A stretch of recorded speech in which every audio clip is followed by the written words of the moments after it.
Samantha from Jessama Tutorials here, and today I'm going to show you a cute little pendant using glitter, polymer clay mica powder and a stencil. So I'm going to be working with some black Primo here that's been rolled out to 2mm thick. I'm just going to place that onto a piece of plain printing paper. Now I've just got another piece here. Now I just want to start by just lightly burnishing the piece, and this will just give it a nice smooth matte texture to begin with, which is just a nice way to start so that we can avoid fingerprints and just end up with a nice smooth piece. Okay, there we go. Now, a silk screen that we are going to be working with here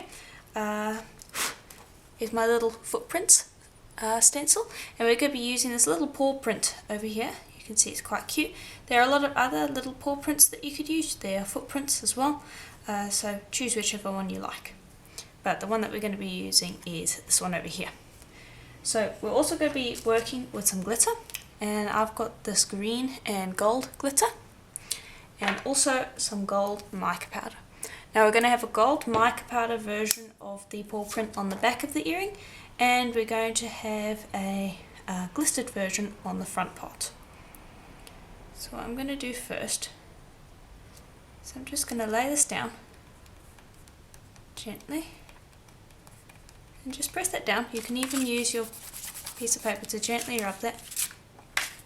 And I'm also just going to leave this here for the moment. Okay. Then grab some of your mica powder. I just dip my finger in there and get a little bit on.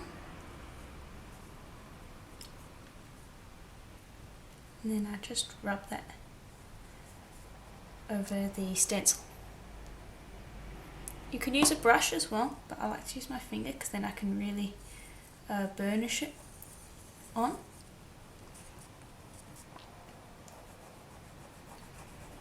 And I'll just continue until I'm happy with the coverage. There we go. Close up your mica powder. That's always the thing that you do straight after you finish using it, because a straight elbow can very easily knock it over and spill it. Then you're just going to take your stencil and a piece of plain printing paper and just burnish it over the top again, like so. There we go.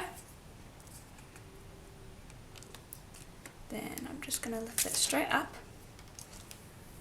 Okay.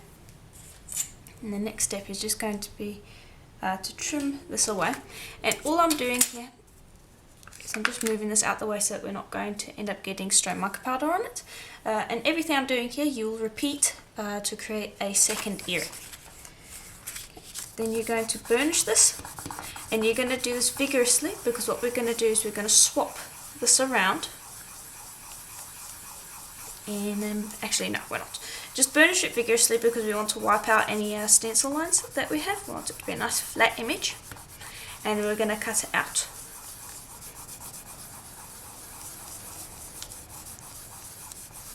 Okay, that should do. Okay, and you can see we have a little bit of mica powder here and here. That's fine because the cutter that I have here is small enough that it's not going to show those areas up. So I'm just going to find the middle, like so. I'm going to cut straight down, and I'm also going to give it a turn and up. Now this is basically plain black. You can just put that back with your other black pieces. Okay, and now you're going to bake this on the piece of plain printing paper. You're not going to lift it up or anything like that.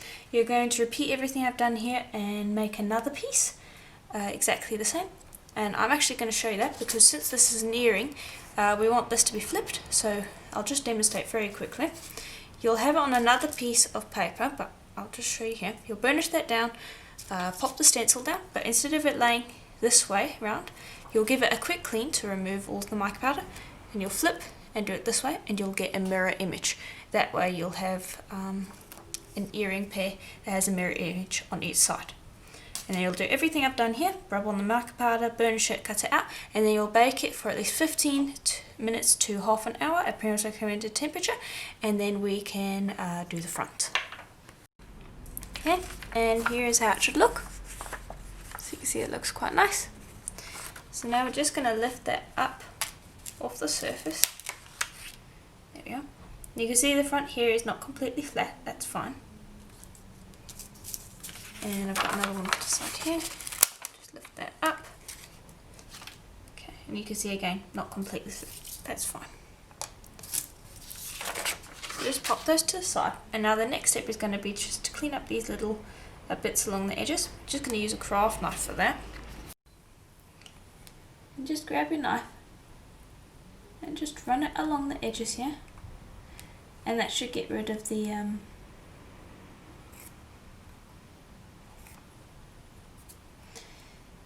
little bits and pieces that are just sitting around the edge that are not going to be very sightly later on. And that's just basically the extent of the sanding we're probably going to have to do. Okay, repeat with the other one. Okay, and there we go, nice and clean. So now we're going to tend to these parts.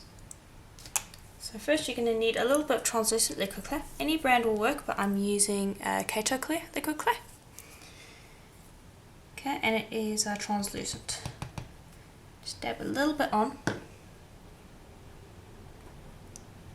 Everything I'm doing with this one, you'll repeat with the other earring. And just drag that out to the edges. Okay. Then I've got a piece of black primer that's been run out on the thinnest setting of my pasta machine. And actually I'm going to work with this on a piece of paper. There we go. And just grab another piece and gently burnish that onto the surface.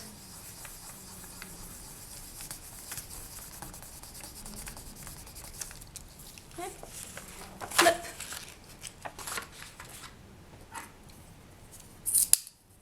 Grab a blade, and now you might be asking why I don't use a cutter. The reason for that is since this is baked, it does seem a little bit larger than the cutter, and so generally the cutter will actually get stuck. Excuse me, the bead or pendant will generally get stuck inside the cutter once it's been baked, so I generally do not cut with a cutter. I just cut with my blade, and I'm just going around a few times just to make sure that I get it. Okay, I'm just going to lift that up. Okay, and then I'm just going to smooth down along these edges like so.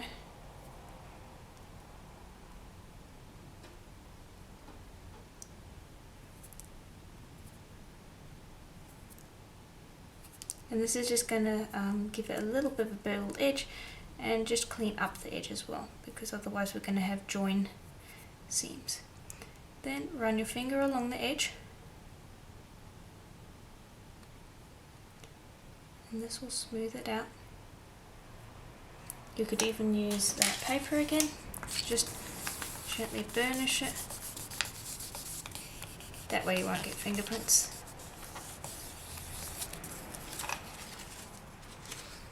Okay, and then run your finger around. Like so. Okay, and there we go, nice and easy. Okay, then grab your stencil again. Okay, I just want to check which way around this one is. Okay, just want to make sure that I get the stencil the right way around. Place it on the surface. Grab your paper again. Give it a very quick burnish to get it in place. Grab a touch of liquid clay, and I would apply this to your finger, not the stencil, because I just find it works better that way. A teeny bit of liquid clay. I'll just generously run that over the surface just to make it extra sticky.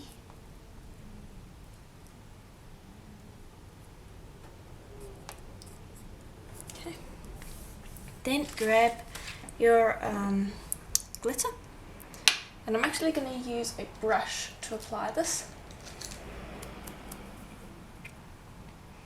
Okay, and I want the blue to be in the main pad of the pour, and then I want the green on the edges.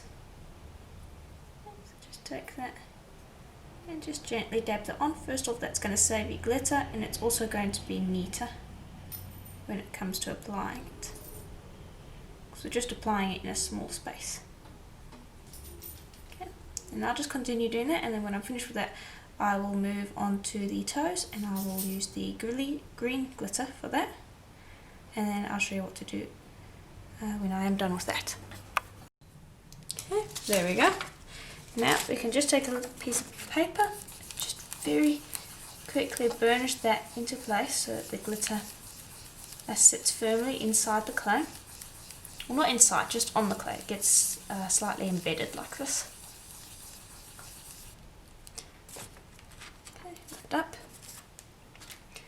Then give a blow so that any excess glitter gets lifted away. And then we're going to very carefully lift up our stencil. And there is your pour. Then, using your fingers, rub around the edges. And now it's not going to be completely perfect, and that's fine because we're going to be putting resin on, and so any imperfections will be covered by the resin. But you can see there how beautiful that looks. And then you've just got the other side that's just plain gold. Okay, so everything I've done here I will now repeat with the other piece. And then you'll bake that for another half an hour, and then we can move on to sealing it. Okay, so here they are all baked. Now this one, I'm not sure if you can pick up in the light, it has a little bit of gold mica powder around the rim over here. I'm not sure if you can pick that up in the light. I'm going to attempt to clean that off.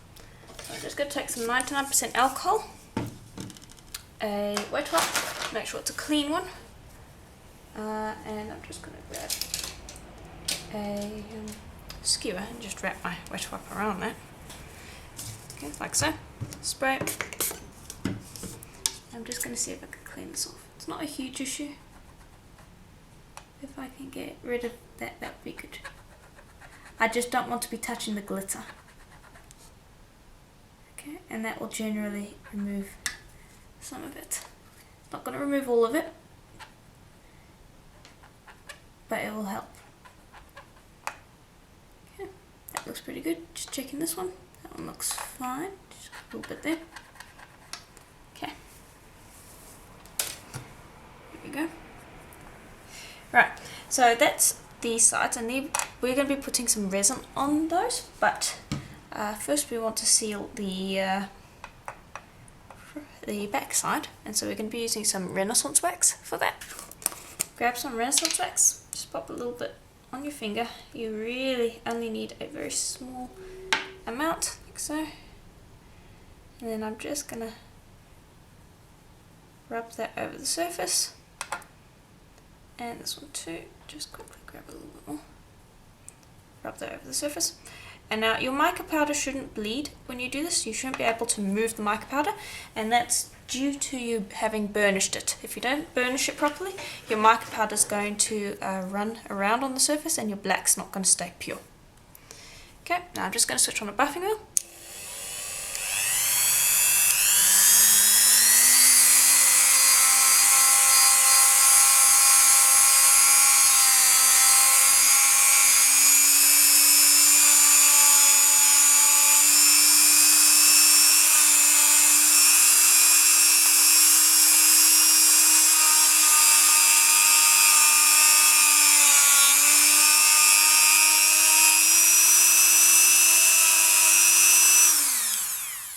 And it's easy as that. Now that's going to dry and form a somewhat matte finish, but it will have sealed in that mica powder. So now grab a resin mat, flip these over, and we are going to apply our resin. Now the resin that I'm using today is going to be Lisa Pavelka's Magic Gloss. It's a really nice resin, it domes really well, and it's just my preferred UV resin to use. What you're just going to do is just going to dab a bit of that on there. Okay, I think that should be enough to start. Always put on less than you think you need, just because it means that if you end up with an issue, If you end up needing more, you can always add more, but taking away resin is a lot harder than adding it. So the number one tip is to just add less than what you need, spread that around, see if you need more. If you do, go ahead and add more. If you don't, then well, it was just as well that you didn't add more. Okay, and I'm just going to spread that around with a toothpick, and everything I'm doing with this one you'll repeat with the other one, and this should hide any imperfections that you might have had on your surface.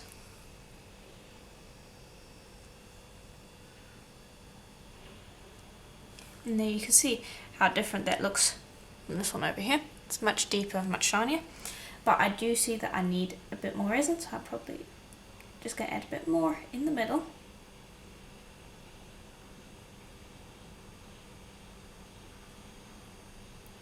Okay, and then drag it out to the edges again. Give it a little bit of time, see if you need any more. If it drags away from the edges, you can add some more.